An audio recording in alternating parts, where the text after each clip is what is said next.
Welcome to the Trust Factor Radio, bringing you interviews and insights to unlock the power of the subconscious mind to create authority, credibility, and trust. With your host, the Authority Architect, and best-selling author, Neil Howe. Hello and welcome to the show. This is your host, Neil Howe, and today my special guest is Jon Clark.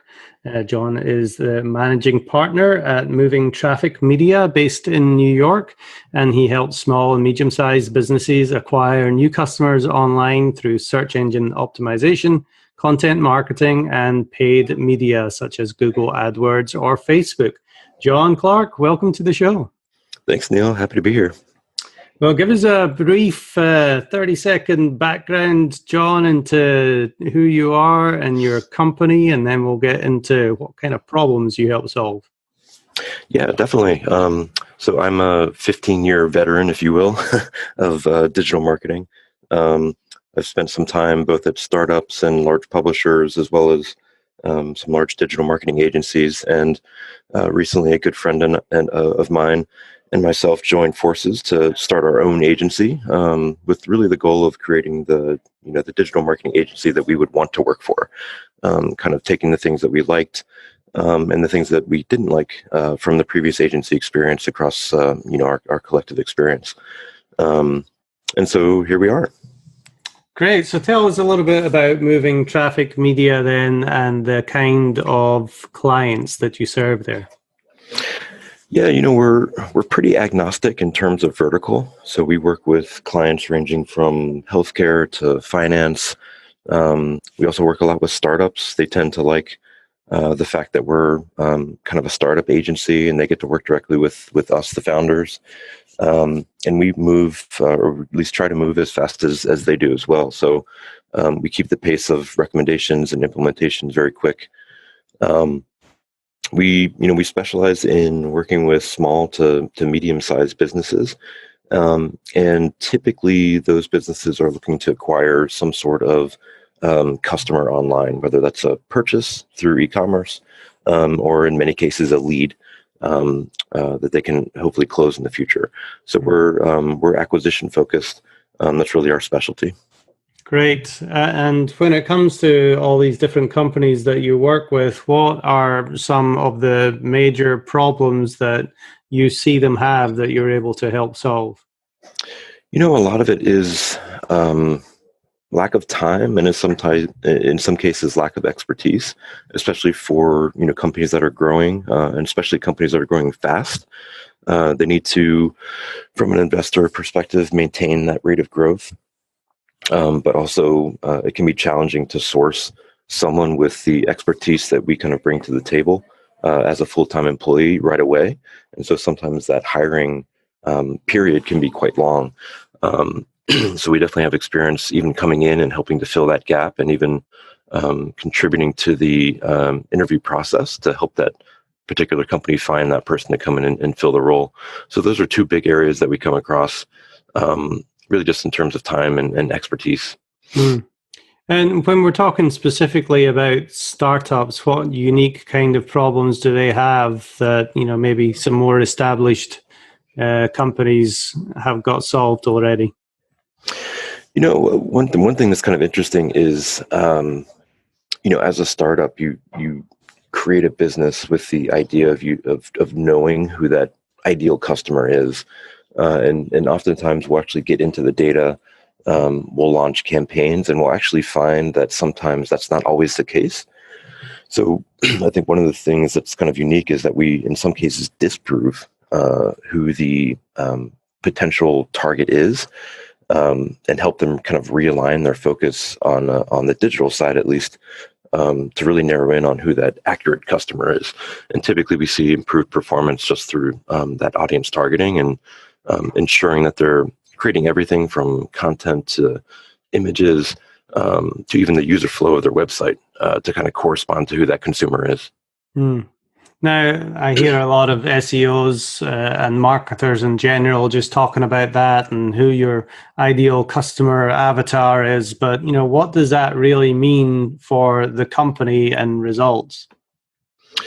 It means everything, really. If you're putting out a message to an audience that isn't likely to receive that message, oftentimes it results in a lot of wasted spend, a lot of wasted effort, and potentially lost investors, in the case of a startup. And so really helping align the client on who that correct audience is, typically we're able to show that improvement. We have a really strong retention rate, and I think one of the reasons is we're able to kind of show that, that strong correlation with aligning the audience to the messaging and the resulting performance that we typically see from that. So how do you really find that correct audience, like you say? If you can give me an example of maybe a startup that you've worked with and the product that they sell or service, and how do you go about finding that audience for them? Yeah, it definitely varies depending on the client. We work with a couple of startups in the healthcare space, and typically on the health side, there are unique search behaviors that can identify that consumer as someone who is targeted for the product. So I'm sure you may have heard of Facebook Insights, but basically, you can take an existing email list, upload that list as a custom audience, and really collect a ton of information about who is kind of comprised in that email list. So if you are building a CRM, there's a ton of basically free data that you can get through Facebook. That's a very simple example. There are others within Google Analytics. If you're using that as your analytics platform of choice, they give you a ton of information about who your audience is, from your standard criteria like gender and age, but they also give you a lot of information about what that segment is interested in terms of their in-market audiences. So is it, for example, what are their search behaviors indicating that they're in market for, whether it's a home, whether it's a healthcare product, whether it's something related to a new child that's upcoming. And so you can really kind of take these insights and apply those to how you're thinking about targeting that consumer online. And then you can kind of carry that through the process. So once you get someone into the site for the first time, maybe they don't convert right away, but what is that subsequent message that you can hit them with through remarketing? And so there's a whole layer of kind of tactics that build off of that audience identification to really kind of build out that holistic strategy.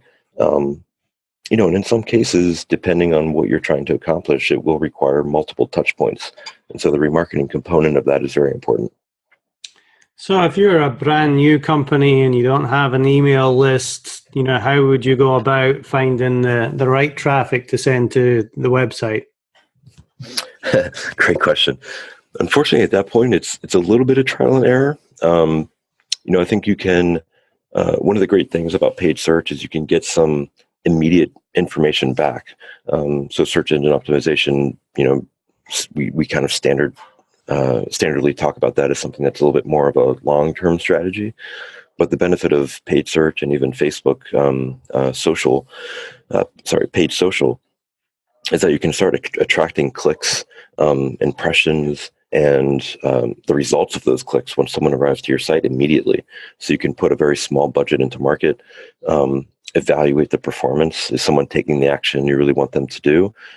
If not, it's a good indication that maybe that audience isn't quite what you're looking for, and you can apply some small tweaks to it. There's other consumer data out there as well. Experian is a great resource that gives you a lot of kind of consumer insights, so you can start to build out who that ideal persona is.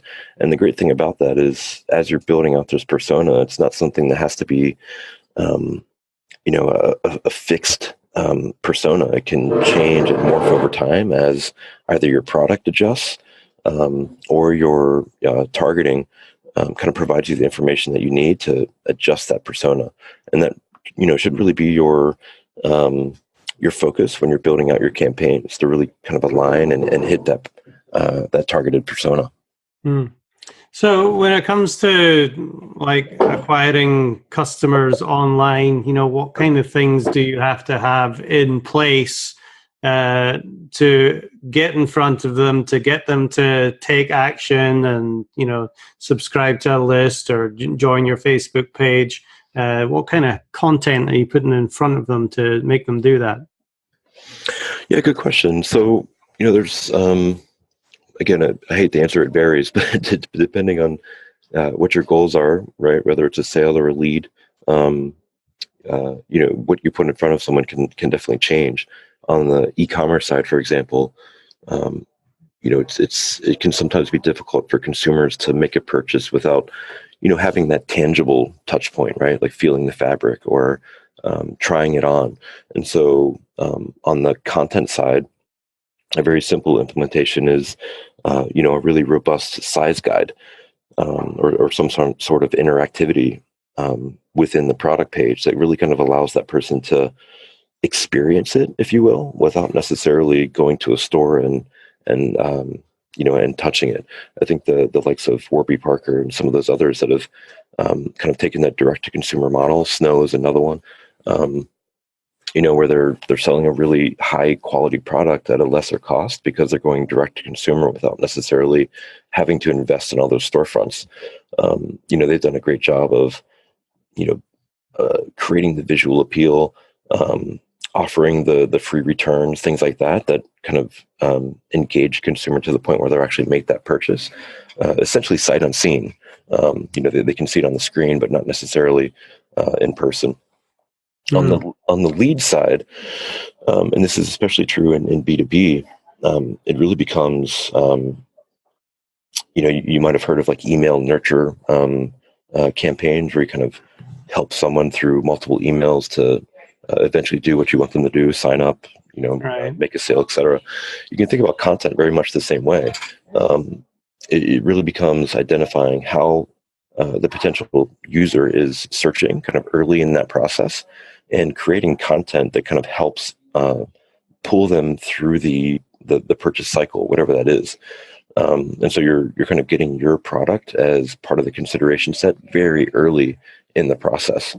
And so it really becomes essentially a keyword research exercise in most cases. So essentially you're trying to understand, how your potential target is searching from the early stages of discovery, kind of all the way through the ultimate purchase phase. And excuse me, the more times you can be visible kind of throughout that process and kind of naturally lead them through that process, the more likely it is they'll come back to you for the sale. So that's kind of how we think about content strategy. It's less about only creating content at the lower end of the funnel. It's really about, meeting the consumer throughout that pathway, to help them finally make that final decision.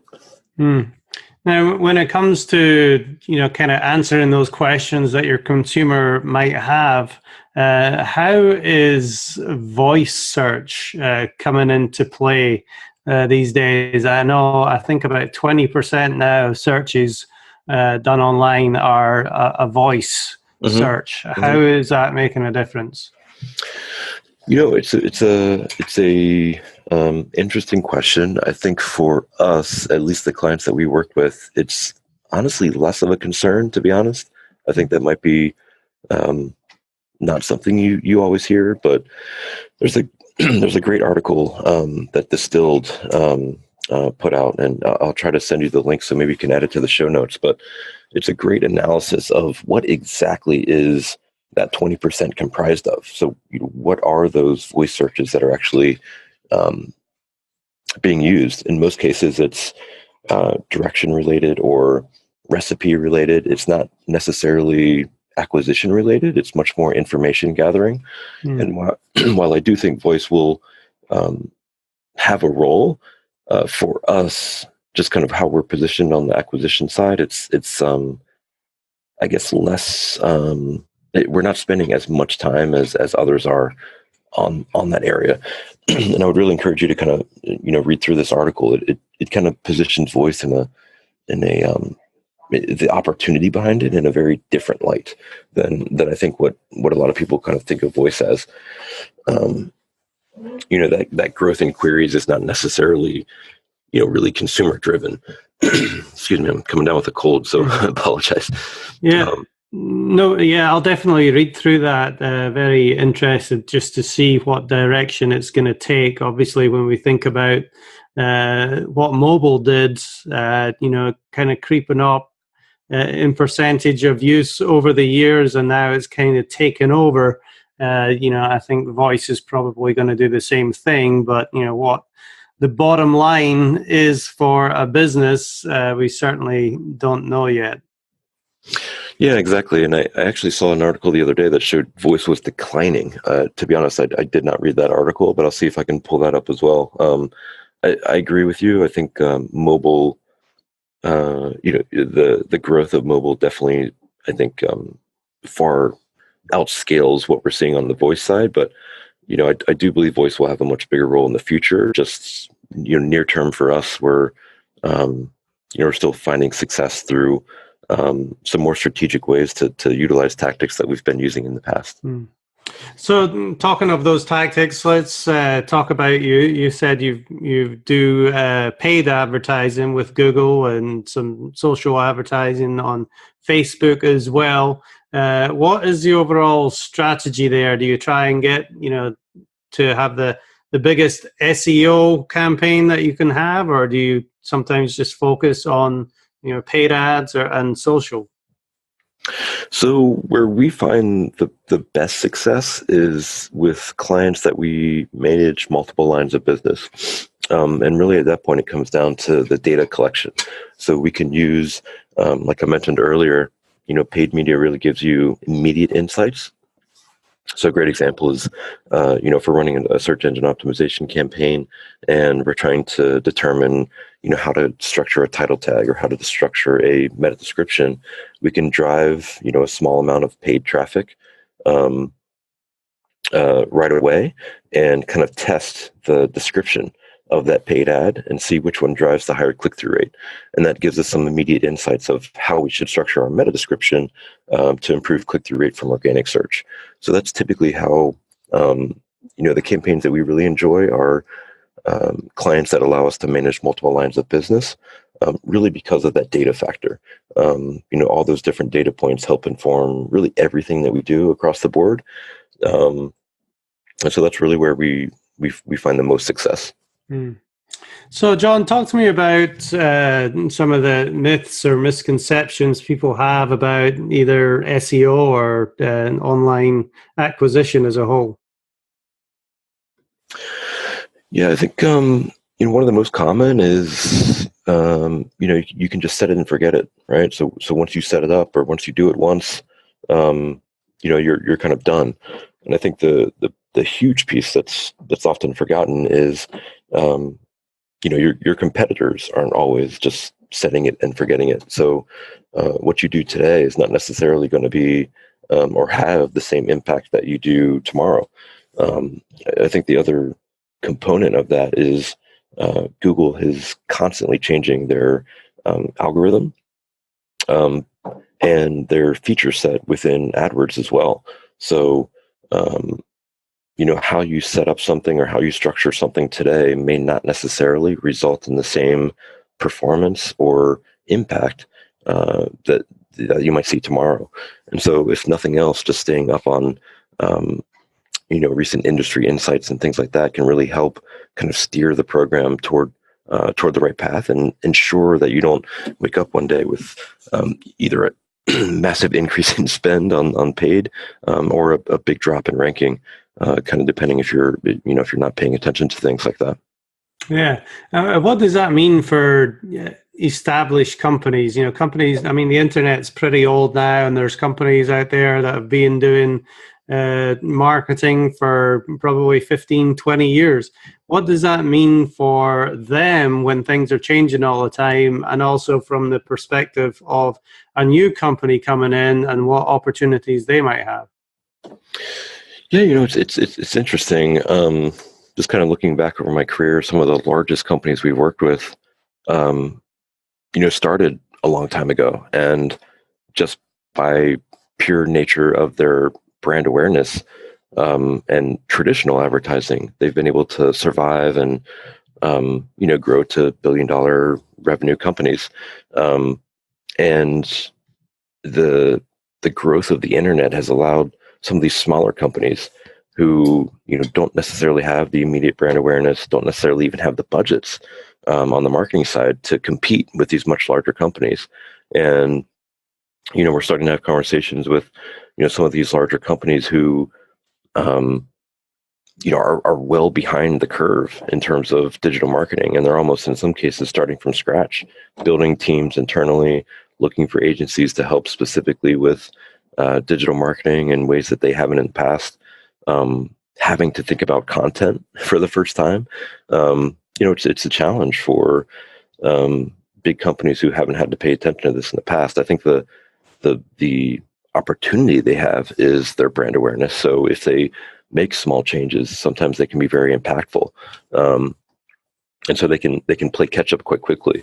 For the smaller companies, I think it's an opening in some verticals, not all for sure, but I think we've definitely seen that in healthcare and finance, right? All these really smart startups, finding a niche that hasn't been explored simply because these much larger companies have gotten complacent or have thought it was the only way to do something.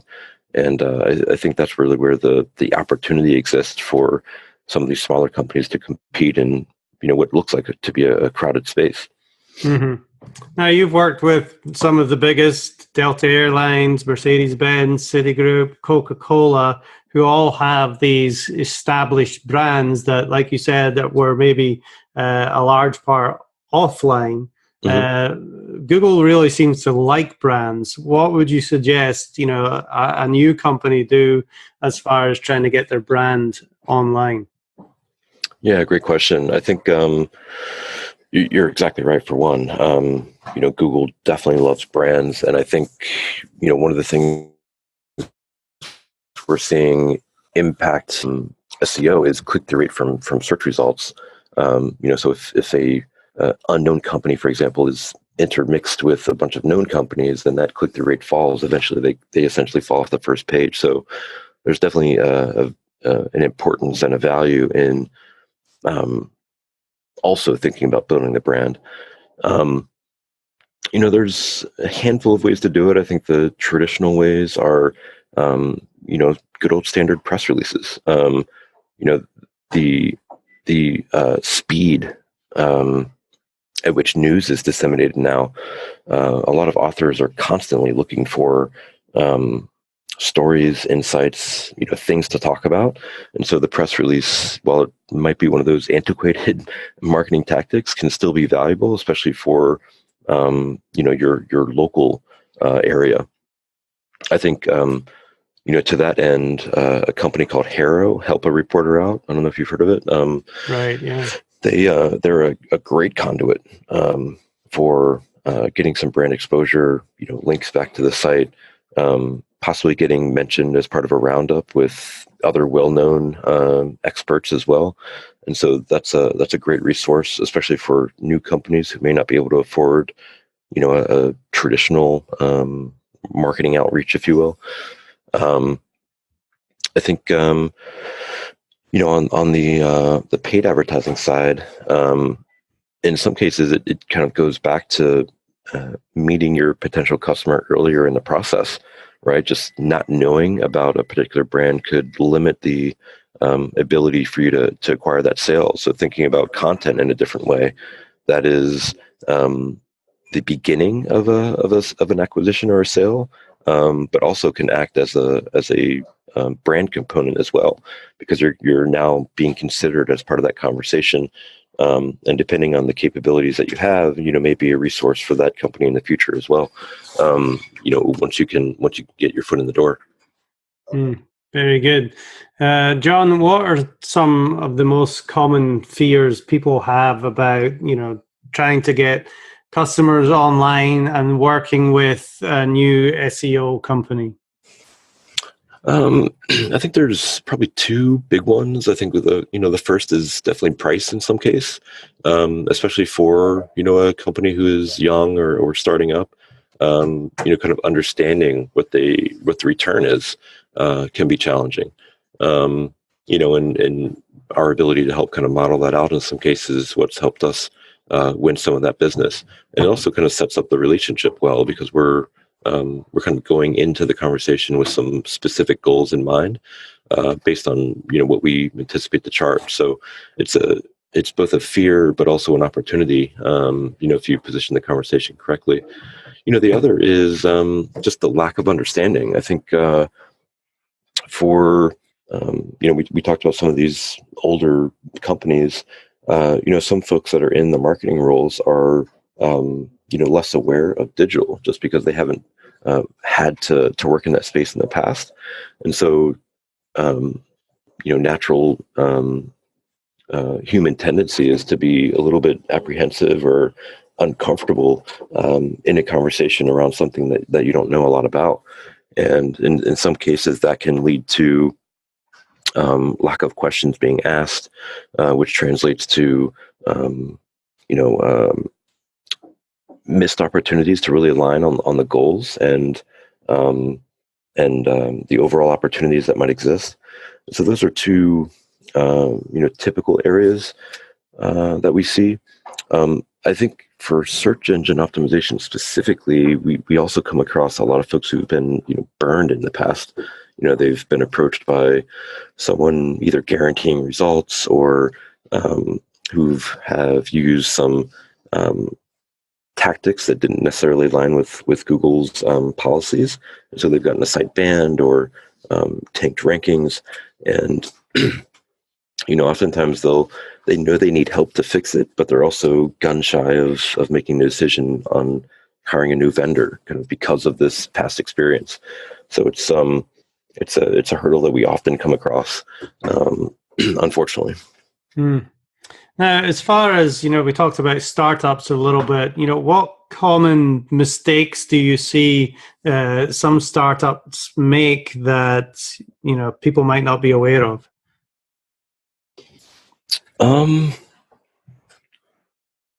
Common mistakes. I mean, I think probably one of the biggest mistakes that we see is, as startups do, and in some cases startups have to do this, which is understandable, but they'll basically just, assign creating a Google AdWords account to an intern or, someone on the marketing department. And so it kind of goes back to that set it and forget it issue where, someone will set up a campaign one day and, maybe read a blog post on how to do it. And, believe it or not, Google's goal is to generate revenue, not necessarily take care of the customer that's using their platform. And so a lot of their suggestions are geared toward keywords with high click costs and not always targeted to the product. So if you get an intern in there who's kind of building out these keyword lists, building out ad copy without a great understanding of what the product actually is, you can really end up with an account that performs very poorly, and in many cases can drive a lot of unwanted click volume. It's a pretty common thing that we see, actually. And is that just a case of not having the right staff member there to do the job properly? Yeah, I think it's part that, it's part the challenges of growing as well. The CEO might read an article or have a friend that says, oh yeah, we're crushing it on Facebook, and the next day or at midnight he's sending out an email saying we have to have a Facebook campaign up and running tomorrow. And next thing you have an intern creating a campaign just because it has to be done per the CEO. There's no strategic thought and alignment with what's being done on the social side in conjunction with everything else that's happening, right? There's definitely value in getting these platforms up and running quickly, but at the same time, that should be tempered with really thinking through how all of these activities impact one another. And so, again, kind of thinking about that data working together, really a holistic strategy across everything you're doing from offline to online, I think is really where, these platforms offer a lot of opportunity. Mm-hmm. And with all these different things to do, it makes sense for companies to hire an agency that can do all of these things for them in-house. Mm-hmm. Talk to me about some of the clients that you've worked with, Jon, and what kind of situations they had coming to you, what you were able to do for them, and ultimately what was the outcome. Yeah. Let's see. So we actually are working with Doctor on Demand at the moment. They're kind of a virtual healthcare company out of San Francisco. I wouldn't say they're a new startup. They've definitely been around for quite some time, raised quite a bit of funding, and they came to us with really an SEO challenge. They didn't have a lot of visibility organically, despite the relationships that they had with much larger kind of healthcare companies. And so we really worked with them to really kind of tweak what you would think of as a standard SEO implementation, from technical and content, but we really also helped focus on the right keyword targets. And we were able to get them on the first page for quite a few really high volume terms. And it's really kind of, I can't talk through specific numbers, unfortunately, but it's definitely positively influenced their organic growth, since the opportunity to work with them. Very good. Now, Jon, can you share with me a lesson that you learned early on? Now, you've been doing marketing for over 15 years now, but what did you learn early that still impacts how you do business today?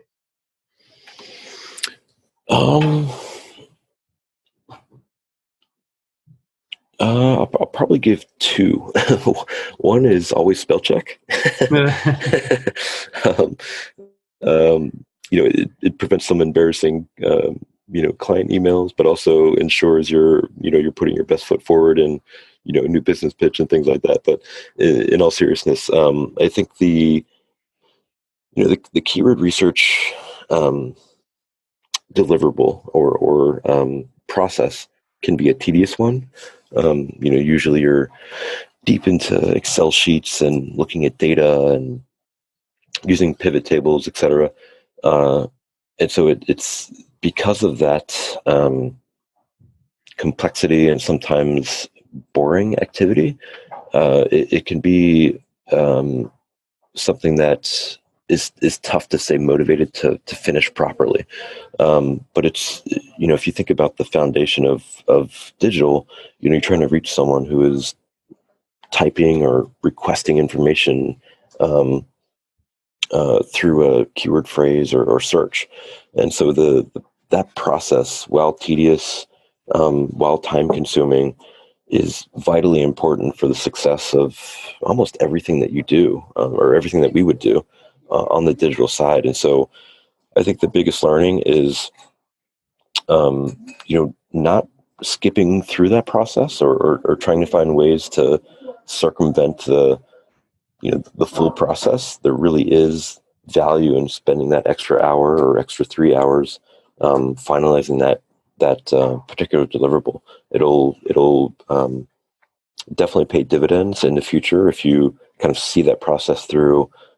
Make sure it's very detail oriented. Looks at multiple data sources, as many as you can collect.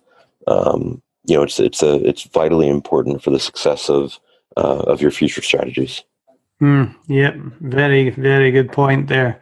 What's one thing, Jon, that we might not have covered yet that you could share with somebody who is right at that point, thinking about hiring an agency to do work for them? What advice would you have? Maybe some non-standard advice, but I would, make sure you get along with them. Make sure it's someone you would want to work with. Would you hire them as a coworker? Or would you enjoy them as a coworker? I think the piece that's often left out of the equation is, agency fit. I would never be upset to be turned down if we didn't gel well with a culture. I'd be much Honestly, I'd probably be thankful about that, because it would probably remove some potential conflicts in the future. I thought it's often left out of the RFP process, and in some cases even the agency interview process, because oftentimes, right, you're filling out an RFP document, and through the written word, it's hard to tell what that compatibility and that fit is.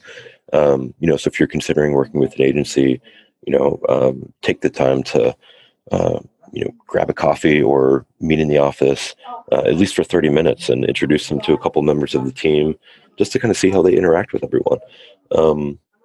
If you're a shorts and t-shirt company, and the agency walks in all suits, that's a simple indication that they may be a little bit too stuffy for how quickly you want to move, and how the type of agency you would want to work with. So even small cues like that can go a long way in making sure that you have a long-standing relationship with the agency that you hire. That's probably the other part of it, is constantly switching agencies can cause some problems as well. In doing so, you're kind of thinking or getting a new strategy each time. And so there's really value in looking for a long-term partner, and culture fit is a huge part of that. Yep, and everything, it really comes back to relationships and trust. And, obviously when you find that, you're going to have those long-term relationships as well that produce results. So it is very important to find the right company. Well, how can people find out about Jon Clark and Moving Traffic Media? Yeah, I'm pretty active on Twitter. You can follow me at Jon, Jon, Lee, Lee, Clark, Clark. If you have any questions following this, feel free to reach out. You can also find Moving Traffic Media at movingtrafficmedia.com. Pretty easy. And we're also on Twitter at MTM Ad Agency, if you want to reach us on Twitter as well. And that's definitely been a pleasure. I really appreciate it. Yeah, well, this has been really helpful. There's a lot to think about before hiring an agency. I think we've covered a lot of questions today, and I hope the listeners take this and like it and share it, spread it, because it's all good news. Jon Clark, thank you very much for being my guest on the Trust Factor Radio today. Thank you, Neil. Appreciate it. And to our listening audience, if you like what you hear, hit that like button and share, and we'll see you next time on the show. You've been listening to the Trust Factor Radio with Neil Howe. To learn about the resources mentioned in the show and to listen to past episodes, go to thetrustfactorradio.com. To get a copy of the book, The Trust Factor, go to thetrustfactorbook.com. If you are ready to act now and build your authority, credibility, and trust, schedule a consultation with Neil at theauthorityarchitect.com.